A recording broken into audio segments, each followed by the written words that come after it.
दोस्तों मूवी के स्टार्ट में हमें सुजुकी फैमिली दिखाई जाती है। इस फैमिली में 4 मेंबर्स हैं जो कि एक स्मॉल अपार्टमेंट में रहते हैं। बच्चों के फादर का नाम है सुजुकी।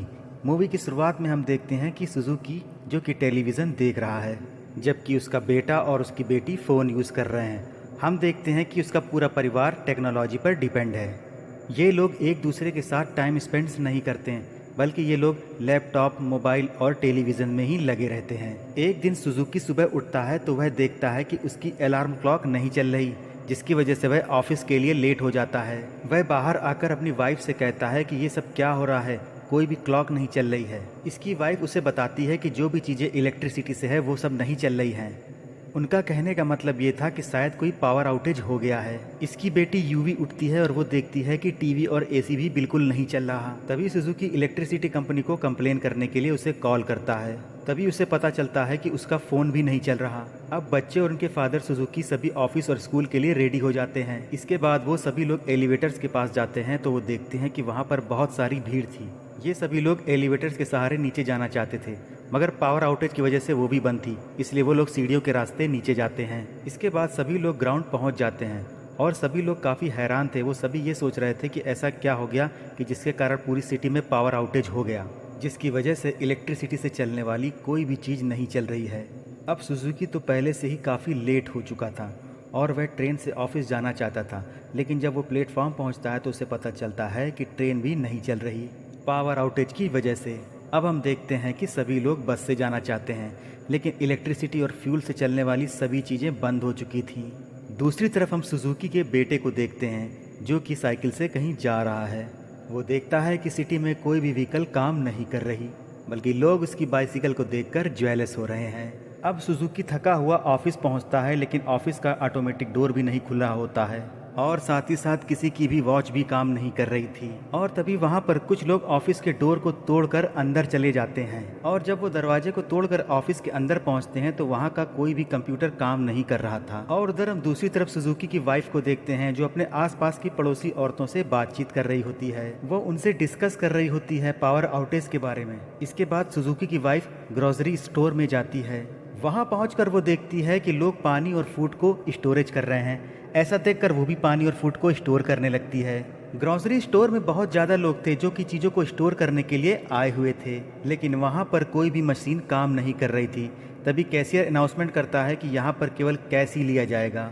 अब बहुत सारे लोग एटीएम मशीन में जाकर पैसे निकालना चाहते थे, मगर एटीएम मशीन भी काम नहीं कर रही होती है। और दूसरी तरफ हम देखते हैं कि सुजुकी के ऑफिस में कंप्यूटर्स नहीं चल रहे थे, जिससे उनका बॉस कहता है कि आप सभी लोग अब अपने घर जा सकते हैं, आज काम नहीं होगा क्योंकि हमें कंप्यूटर पे ही काम करना है और कंप्यूटर नहीं चल रहे हैं। सुजुकी जब ऑफिस से बाहर आ रहा होता है तो रास्ते में बाइसिकल की शॉप देखता है, लेकिन बाइसिकल के प्राइस बहुत ही ज़्यादा होते हैं, मगर सुजुकी इसके बावजूद भी एक बाइसिकल खरीद लेता है।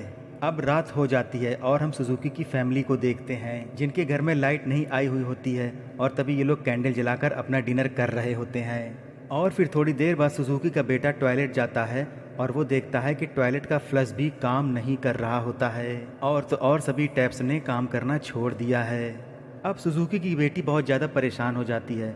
वो सोचती है लाइट तो चली ही गई, लेकिन यहाँ पर टैप्स का काम ना करने का क्या मतलब है, आखिर टैप्स क्यों नहीं काम कर रहे, क्योंकि टैप्स तो इलेक्ट्रिसिटी पे काम नहीं करते। अब हम डिनर के बाद देखते हैं कि सुजुकी के बेटे और बेटी अपने अपने रूम में जाते हैं क्योंकि वो बहुत ज़्यादा बोर हो गए थे, क्योंकि ना ही इनका सेलफोन काम कर रहा था और ना ही वहाँ पर इंटरनेट था। इसके बाद पूरी फैमिली बाहर बालकनी में जाकर आसमान को देखने लगती है।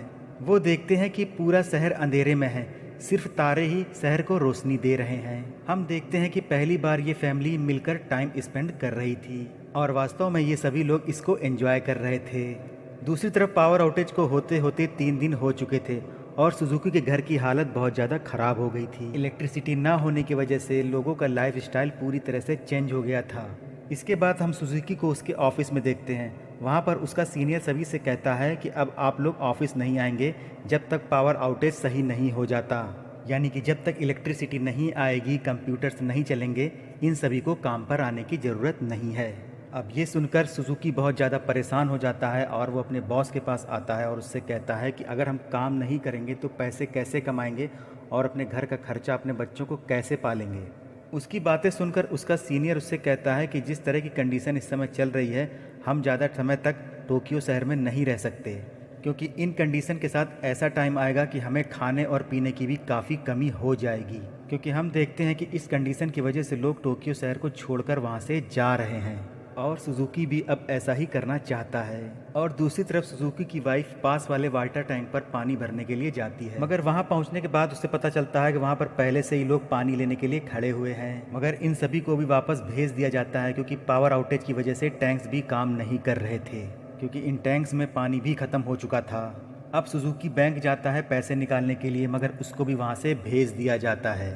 अब पावर आउटेज को पूरे 7 दिन हो चुके होते हैं और पूरे शहर में इलेक्ट्रिसिटी अभी तक नहीं आई हुई होती है। सभी ग्रोसरी स्टोर, स्कूल बंद हो चुके थे इलेक्ट्रिसिटी ना आने की वजह से। यहाँ तक कि सभी फैक्ट्रियाँ भी बंद हो चुकी थी और सभी लोग कंट्री साइड की तरफ मूव कर रहे थे। अब सुजुकी की फैमिली भी डिसाइड करती है कि ये लोग भी कंट्री साइड की तरफ जाएंगे और फिर ये लोग अपने बैग्स में अपने खाने पीने की चीज़ें और ज़रूरी चीज़ों को पैक कर लेते हैं और फिर सभी लोग अपनी बाइसिकल के साथ मूव कर रहे होते हैं। ये लोग अपने साथ पानी भी रखना चाहते थे, मगर पानी की कीमत बहुत ज़्यादा थी, मगर किसी तरह ये लोग मैनेज करके लो प्राइस पर पानी की बोतलें ले लेते हैं। अब ये लोग रास्ते में रुकते हैं और रेस्ट करते हैं और खाते हैं।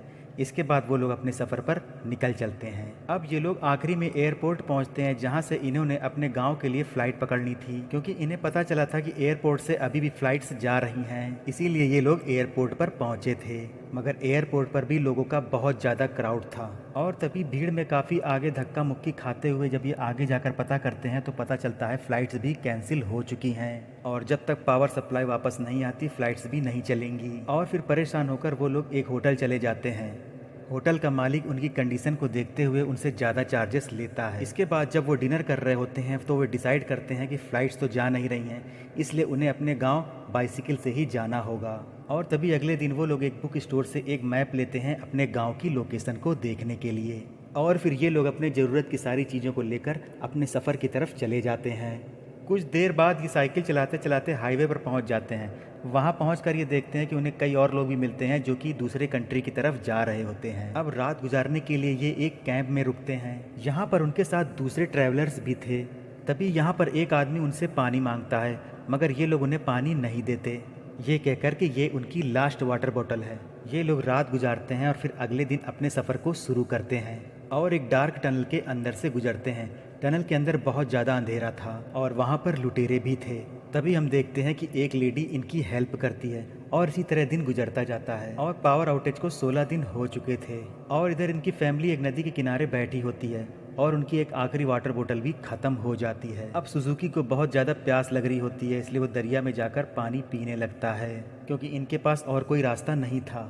अब ये लोग दोबारा से अपना सफ़र स्टार्ट करते हैं, लेकिन तभी तूफ़ानी बारिश आ जाती है। तभी ये लोग अपनी सारी चीज़ों को छोड़कर एक किनारे जाकर बैठ जाते हैं और फिर तूफान जाने के बाद ये सभी लोग अपनी चीज़ों को लेने वापस जाते हैं। यहाँ पर हम देखते हैं कि सुजुकी के बेटे की साइकिल का टायर खराब हो चुका है, साथ ही साथ इनका खाना भी गिर गया है और इनके कपड़े भी पूरी तरह से खराब हो चुके हैं। अब टाउन में बच्चे खाना ढूंढने के लिए जाते हैं, जबकि इनके पेरेंट्स एक जगह पर आराम कर रहे होते हैं। आखिरी में इन्हें एक ग्रोसरी स्टोर मिल जाता है। यहाँ पर लड़का अपने साइकिल का टायर ढूंढ रहा होता है, जो कि उसे वहाँ पर नहीं मिलता, और दूसरी तरफ लड़की खाने की चीज़ों को ढूंढ रही होती है, जो कि इनके आने से पहले ही लोग ले जा चुके थे। तभी उनको एक वहाँ पर वाटर बोतल मिलती है जिसको वो लोग पी सकते थे, और फिर उस लड़की को ढूंढने पर एक कैट फूड मिलता है और वह ये सोचती है कि इस कैट फूड को वो खा लेगी। अब वो अपने पेरेंट्स के पास जाती है और वो ये खाना खाना शुरू कर देती है, जो कि वो इसको पसंद बिल्कुल भी नहीं आता है और वह फेंक देती है। मगर अब करते भी तो क्या करते, इन लोगों को जिंदा भी रहना था। और दूसरी तरफ लड़का अपने साइकिल के टायर को ठीक करने के लिए अपने मोबाइल के कवर को यूज़ करता है। अब ये लोग दोबारा अपने सफ़र को स्टार्ट करते हैं। हफ्ते भर तो वो लोग बैटरी वाटर और कैट फूड से ही सर्वाइव करते हैं। अब पावर आउटेज को होते होते 22 डेज हो चुके थे। तभी वहाँ पर उन्हें कुछ लोग मिलते हैं। उनमें से एक लड़की उनके पास आती है, उन्हें कहती है ये लीजिए, आप ये वीट खा लीजिए, ये वीट बहुत अच्छा है, मरने से अच्छा तो आप इस वीट से काम चला सकते हैं, इससे अपना पेट भर सकते हैं। और वह उन्हें वीट दे देती है। और वहाँ पर एक लड़का भी होता है जो इनकी फैमिली की पिक्चर देता है, जो कि बाद में पावर आउटेज नॉर्मल होने के बाद उनके घर पे भेज देने के लिए उस पिक्चर को कहता है। अब ये लोग मिलकर सफ़र करते हैं और बाद में इनके रास्ते अलग अलग हो जाते हैं। अब इनकी फैमिली एक शॉप में पहुंचती है जहां पर ये लोग देखते हैं कि वहां पर कुछ लोग मछलियां बेच रहे होते हैं। अब ये लोग भी लाइन में लग जाते हैं ताकि इन्हें भी खाने के लिए कुछ मछलियां मिल जाएं, क्योंकि इनका खाना तो पूरी तरह से खत्म हो चुका था। मगर जब इनकी बारी आती है तब पूरी मछली खत्म हो चुकी होती है। वहाँ पर सुजुकी उस खाने वाले की पैर पकड़ने लगता है और कहता है कि मेरे बच्चों को प्लीज़ खाने के लिए कुछ दे दो, मगर वो आदमी उसको इग्नोर करके वहाँ से चला जाता है। अब आखिर करते तो क्या करते, इसलिए फिर से ये लोग दोबारा अपने सफ़र को स्टार्ट करते हैं और फिर ये लोग एक फील्ड में पहुँच जाते हैं। यहाँ पर वो लोग भूख और प्यास से काफ़ी थक चुके थे। थकावट की वजह से इन लोगों से आगे चला भी नहीं जा रहा था। तभी हम देखते हैं सुजुकी एक कीड़े को पकड़कर खाने वाला था, लेकिन तभी उसकी नज़र अचानक एक सूअर की तरफ पड़ती है और फिर वह उस सूअर को किसी भी तरह पकड़ लेता है और मार देता है। मगर वो उसे काट नहीं सकते थे और इन्हें भूख भी बहुत ज़्यादा लग रही थी। और तभी वहाँ देखते हैं एक आदमी आता है और फिर वो आदमी जिसका नाम था टनाका, वो सभी के साथ मिलकर उस पिग को अपने घर ले आता है, जहाँ पर वो आदमी उस पिग के टुकड़े टुकड़े करता है और इन सभी को खाने के लिए देता है। उस पिग को खाकर वो बहुत ज़्यादा खुश होते हैं क्योंकि वो काफ़ी दिनों से भूखे भी थे और उनके पास खाने के लिए भी कुछ नहीं था। अब ये लोग एक हफ्ते तक उस आदमी के साथ ही रहते हैं और इसके बाद वो लोग अपने सफ़र पे निकल जाते हैं। अब रास्ते में इन्हें एक बहुत बड़ी नदी मिलती है। इस नदी को इन्हें पार करना था, जबकि इनके पास जो मैप था वह बहुत ज़्यादा पुराना था और उस मैप में उस रिवर के बारे में नहीं बताया गया था। अब ये लोग लकड़ियों से एक क्राफ्ट बनाते हैं ताकि ये लोग इस दरिया को पार कर सकें।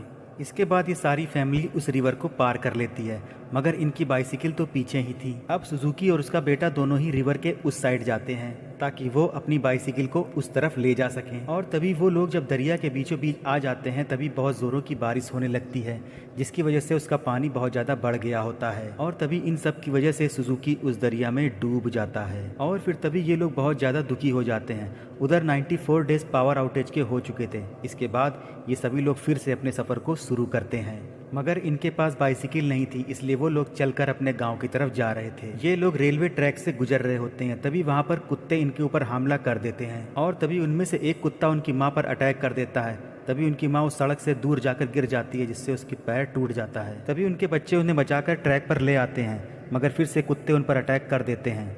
लेकिन तभी सामने से एक ट्रेन आ रही होती है, जिसको देखकर कुत्ते वहाँ से भाग जाते हैं और तभी वो ट्रेन आकर इनके सामने रुक जाती है और फिर उस ट्रेन में बैठे लोग उनकी हालत को देखकर उनको ट्रेन में अंदर बैठा लेते हैं और उनकी पट्टी वगैरह भी करते हैं और उन्हें खाने पीने की सामग्रियां भी देते हैं। अगले सीन में हम सुजुकी की बॉडी को देखते हैं जो कि उस नदी के किनारे पड़ी हुई होती है और तभी उसे अचानक होश आ जाता है और वो उठ जाता है। सुजुकी उस जगह से दूसरी जगह पर जाता है जहाँ पर एक ट्रक खड़ा होता है। उस ट्रक के किनारे वह टेक लगाकर बैठ जाता है। तभी हम देखते हैं कि उसके पास से एक ट्रेन गुजरती है जिसमें उसकी फैमिली बैठी होती है। सुजुकी ट्रेन में बैठे हुए लोगों की अटेंशन लेने के लिए एक स्मोक टॉर्च का यूज़ करता है। आखिरकार वो ट्रेन रुक जाती है और उसके परिवार वाले उसे ट्रेन के अंदर ले लेते हैं। उसके बाद हम सुजुकी की फैमिली को देखते हैं जो कि आपस में मिलकर बहुत खुश होते हैं और फिर काफ़ी समय बाद ये ट्रेन उन लोगों को उनकी मंजिल तक पहुंचा देती है और फिर ये लोग बहुत सालों के बाद अपने नाना को देखते हैं और उन्हीं के साथ उनके गांव में रहना स्टार्ट कर देते हैं। और दूसरी तरफ 2 साल 126 दिन हो चुके थे, पावर आउटेज अभी तक ठीक नहीं हुआ था और उधर सुजुकी की फैमिली अपने गांव में एक खूबसूरत लाइफ गुजार रही है। इनका गांव बहुत ही ज़्यादा प्यारा है और वहाँ के लोग और ये सभी लोग मिलकर अपने लिए खुद ही मछलियाँ पकड़ते हैं और अपने कपड़े बुनते हैं। और तभी हम देखते हैं एक दिन सुजुकी उठता है और तभी उसका अलार्म क्लॉक बजने लगता है। तभी पूरा गांव बाहर आ जाता है और हम देखते हैं कि जो इलेक्ट्रिसिटी चली गई है वो वापस आ जाती है। बल्ब काम करना स्टार्ट कर रहे थे और फ़ोन भी रिंग्स करने लगे थे। सभी लोग बहुत ज़्यादा हैरान होने लगे थे कि इलेक्ट्रिसिटी गई क्यों और इलेक्ट्रिसिटी आई क्यों। और फिर सुजुकी की फैमिली भी दोबारा टोक्यो में शिफ्ट हो जाती है। कई साइंटिस्टों का कहना था इलेक्ट्रिसिटी का ब्रेकडाउन सूर्य की लहरों की वजह से था और कुछ का कहना था कि ये एक टेररिस्ट ऑर्गेनाइजेशन ने किया हुआ है, मगर इसकी सच्चाई तो कोई भी नहीं जानता था। और फिर मूवी के एंड में इन्हें एक पिक्चर मिलती है। ये वही पिक्चर होती है जो उस अनजान आदमी ने इनकी ली थी जब ये लोग अपने गांव की तरफ ट्रैवल कर रहे थे। इस इलेक्ट्रिसिटी के हुए ब्रेकडाउन ने उन्हें ये समझाया कि उन्हें अपनी लाइफ में छोटी छोटी चीज़ों की कद्र करनी चाहिए और साथ ही साथ उन्हें ये भी बताया कि किस तरह छोटी छोटी चीज़ें हमें हमारी लाइफ में खुशी देती हैं। और इलेक्ट्रिसिटी ने ये भी बताया कि फैमिली का प्यार ही सब कुछ होता है, बिल्कुल सुजुकी की फैमिली की तरह। तो दोस्तों, इसी के साथ मूवी खत्म होती है और आपको इस मूवी का एक्सप्लेनेशन कैसा लगा हमें कमेंट में ज़रूर बताइए। फिर मिलूंगा एक और दूसरी मूवी के एक्सप्लेनेशन में, तब तक के लिए धन्यवाद।